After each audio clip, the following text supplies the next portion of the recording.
हमारा हमारा record clear है कि ना क़यादत ने अपने वर्कर्स को छोड़ा है, ना ही वर्कर ने क़यादत को छोड़ा। ये छोटे छोटे गिले शिकवे हैं, इनको सीरियस ना लीजिएगा। बस अल्लाह खैर करे इंशाल्लाह। अल्लाह हमारे भाई को सेहत एक मिनट ठहरो। वर्कर्स ही लीडरशिप की अकाउंटेबिलिटी करते हैं। इनकी जो बात होगी सर आंखों पे है। बिल्कुल अगर लीडरशिप कहीं गलती कर रही है तो वर्कर्स इसको ठीक करते हैं। ये जमहूरी पार्टियों में होता है, कहीं गलती होती है तो ये पॉइंटेड करेंगे, हम उसको ठीक करेंगे। शुक्रिया सर, हम बाकी आगे यार नारे ना लगाएं। इस तरफ आ जाए नाज़रीन किराम। बहुत लंबी गुफ्तगू चली, गिले भी होते हैं। महज़िब माशरे में जो एतराज़ होता है वो जायज़ होता है, मगर इसमें मैं आपको थोड़ी डिटेल देता चलूँ। अबू ज़र न्याज़ी साहब थे, बड़े बड़े लोग यहाँ पर मौजूद थे। जिस वक्त हम यहाँ पर पहुँचे हैं 2 बजे का टाइम था, हमारे साथ कई लोग यहाँ पर मौजूद थे 5 से 7। हम लोग अंदर जाके मिलने की कोशिश की है, मिलने नहीं दिया गया, तो हमने ज़बरदस्ती की है, उनको देखा है। तो जो अंदर हॉस्पिटल का अमला था, जो उसने हमें क़यादत ने बताया, वो ये था कि जी उनको टॉर्चर किया गया, और टॉर्चर करने के बाद मैं अब आपको छोटी सी मिसाल देने लगा हूं। मैं एक मैम को बुलाऊंगा, वो आपको जरा किस्सा बताएंगी। वो जरा सामने से मैम को जरा आवाज दीजिएगा, उनको बुलाएं। जिस वक्त आप जरा आइएगा, आप सिर्फ आ जाएं, आप आइएगा। जिस वक्त अहमद शाह को हॉस्पिटल में रखा गया था, मैम आप आए। जो वीडियो उस वक्त सर्कुलेट कर रही है, मैंने ट्विटर पे लगाई थी, उस वक्त मैम ने बनाई थी। उस वक्त इनके मुताबिक वो जो वीडियो में जब बना रहे थे तो पुलिस एहलकार उनके मुंह पे चपेड़े मार रहे थे, उठा रहे थे उनको। ये हालात थे एक वर्कर के। बता मैम, मैं आपकी फेस नहीं लेके आऊंगा, आप थोड़ा सा कैमरा इस तरफ कर लें कैमरा। आप जरा बताना चाहेंगी, सिर्फ आप आवाज पहुंचा दी, जब आप गई तो क्या हालात थे? जब मैं गई सुबह, मैंने देखा कि सिविल कपड़ों में भी उधर खड़े हुए थे, पुलिस वाले भी खड़े हुए थे। कोई उनके फेस को छेड़ रहा था, कोई उनकी बॉडी को टच कर रहा था, कोई जो है कि वो उनके फेस को, माथे को उनको झटके दे रहे थे कि भी उठो और बात करने की कोशिश करो। और वो बेसुध लेटे हुए थे, उनको तो कोई होश ही नहीं था। पहले तो एक दफ़ा मुझे बिल्कुल ऐसे लगा कि वो ख़त्म हो चुके हैं। जब उनकी ये हालत देखी, मैं आपको नहीं बता सकती कि मेरे ऊपर क्या बीती। वो मेरे भाई हैं, हम सुबह से यहाँ जलील हो रहे हैं उनके लिए, लेकिन ये पुलिस वाले, ये सब जो है ना, सब बहुत जुल्म कर रहे हैं, हम सब के ऊपर बहुत जुल्म कर रहे हैं। जब गई वहाँ पर उनके मुंह पे चपेड़े मारी गई थी, उनको उठाने की कोशिश? हाँ जी, उनको मैं बता रही हूँ कि उनको उठाने की कोशिश की जा रही थी, उनको बाकायदा झंझोड़ा जा रहा था कि भाई उठो, तुम उठ क्यों नहीं रहे हो। वो बेहोश थे? वो बिल्कुल बेहोश थे, उनको कोई पता ही नहीं था, उनकी आंखें बंद थी, वो बेसुध लेटे हुए थे। ये हालात है नाज़रीन किराम। ये वो मुल्क में मैं रह रहा हूँ जो ला इलाहा इल्लल्लाह मुहम्मद रसूलुल्लाह पे बना था। इस मुल्क के रहायशी, जरा कैमरामैन साहब दिखाइएगा, ये वो लोग हैं जो यजीद को नहीं, इमाम हुसैन को मानते हैं, जो कूफे की आवाम को काफिर और हुसैन के साथ खड़े होने वाले 72 को शहीद मानते हैं। लेकिन नाज़रीन किराम, इस मुल्क अजीम में ये हालात हो रहे थे। मैम आप भी मौजूद थी। जी आप ये जी इबादत करिएगा। ये इस वक्त जो माहौल बना हुआ है, क्या क्या हो रहा है मुल्क में जनाब? बिस्मिल्लाहिर्रहमानिर्रहीम। अहमद शाह को जब हम मिलने के लिए हॉस्पिटल में गए तो वो होश में नहीं था। मैंने उसके चेहरे पर जो है वो निशानात देखे तशद्दुद के।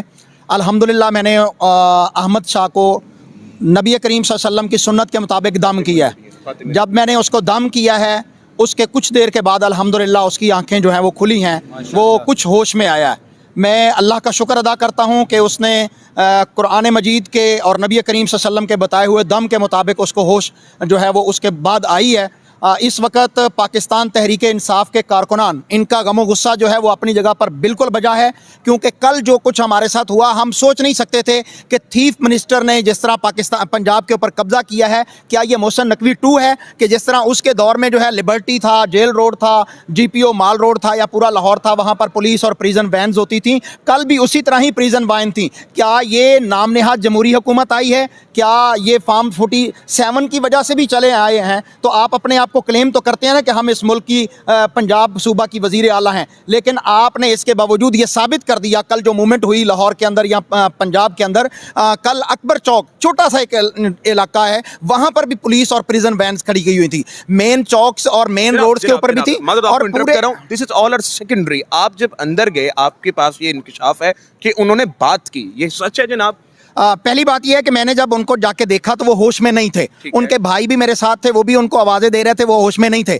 मैंने उनको दम किया, दम करने के बाद उनकी आवाज कोई नहीं निकली, लेकिन उन्होंने आंखें खोली और उठने की कोशिश की है। बात नहीं की उन्होंने, बात नहीं की है आंखें खोली उन्होंने, आंखें खोली हैं उन्होंने, अल्हम्दुलिल्लाह। ठीक हो गया, ठीक हो गया। मोहतरमा आप भी उस वक्त मौजूद थी, क्या हालात है जरा बताइएगा। आप 2 बजे से कितने बजे से आई हुई जी हैं जी यहाँ पर? 2 बजे से ही आए हुए हैं। हम कोऑर्डिनेशन कर रहे थे अपने टीम्स के एक साथ के सब लोग यहाँ पहुंचे, क्योंकि जिस तरह की फसायत का हम शिकार हैं, हम अकेले आना यहाँ पे अपनी जान, अगर हम अकेले आते तो शायद आज हम भी एक एक बेड पे हम भी पड़े होते, क्योंकि जो कुछ हम लोगों के साथ पिछले 2 सालों से तकरीबन होने को आया हो रहा है, ये ख़त्म ही नहीं हो रहा। हम कह रहे थे चले नाम निहाद से ही, चाहे फॉर्म 45 की परवरदा गवर्नमेंट आए, कम से कम हमें सुकून तो मिलेगा ना। हम पीटीआई वाले, हम इस मुल्क के बशिंदे हैं, हम कोई इसराइल से नहीं आए हुए, हम कोई भारत के वासी नहीं है, हम भी इसी मुल्क में हैं। हम गरीब वर्कर हैं, हमारा जीना मरना यहाँ है, हमारी जायदादें बाहर नहीं है। हमारा हर वर्कर के साथ खड़े होना हमारा फर्ज है, क्योंकि हमने इधर ही मरना है। इस मिट्टी से हमने पैदा हुए और इस मिट्टी में हमने मरना है। और इन्होंने हमारे ऊपर इतना जुल्म किया। अहमद भाई कल से लेके आज तक 6 बजे 7 बजे तक बिल्कुल होश में नहीं थे। इन्होंने जब देखा है, इन्होंने उनको ट्रीटमेंट्स दी हैं, उसके बाद वो थोड़े से अपने हवास में आए हैं, तो इन्होंने हम लोगों को मिलने दिया। उससे पहले ये बिल्कुल नहीं मिलने दे रहे थे। अच्छा, आप तब भी मौजूद थी जी, जब बिल्कुल। गिरफ्तारी हो रही थी, उस वक्त क्या जी, मनाजिर थे? उस उस वक्त कि आपको बचाने के चक्कर में वो गिरफ्तार हुए, क्या मामला था वो? जो अहमद भाई थे वो रैली से आगे थे बाइक के ऊपर, इनके साथ हमारे चाचा पीटीआई थे इनकी बाइक के ऊपर।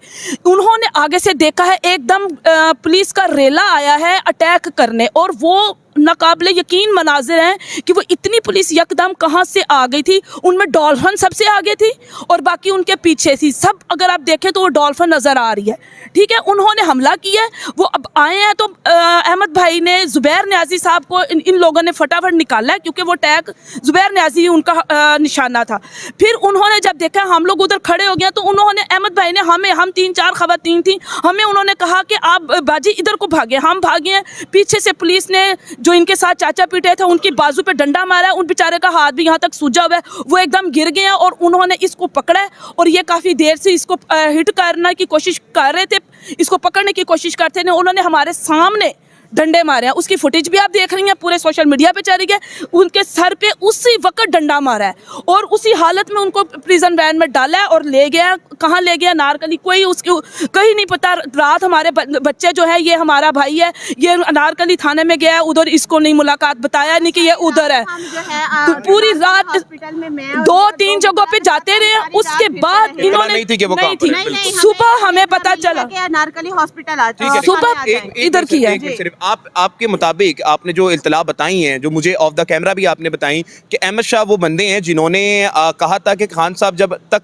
नहीं इक़्तिदार में वापस आएंगे वो घर नहीं जाएंगे। ये क्या मामला? नहीं, ऐसा मामला नहीं है। अहमद भाई जो हैं, अहमद भाई और हिजरत लाला, हिजरत कामरान और अहमद भाई, ये 2 दोस्त हैं। जिस दिन 5 अगस्त को खान साहब को गिरफ्तार किया गया नाजायज़ गवर्नमेंट ने, केयर टेकर गवर्नमेंट ने, तो ये 2 दोस्त हैं बचपन के। इन्होंने कसम उठाई कि हम अपने घर में नहीं जाएंगे।